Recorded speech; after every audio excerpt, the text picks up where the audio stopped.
Болестта като път. Част 2, глава 16. Какво да се прави?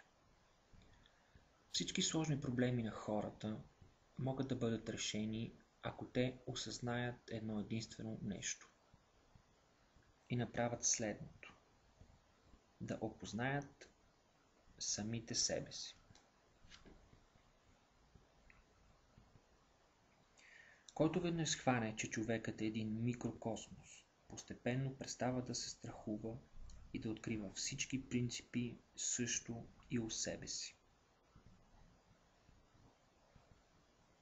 Открием ли в един симптом липсващ принцип, достатъчно е да се научим да обичаме симптома, защото той вече осъществява онова, което ни липсва.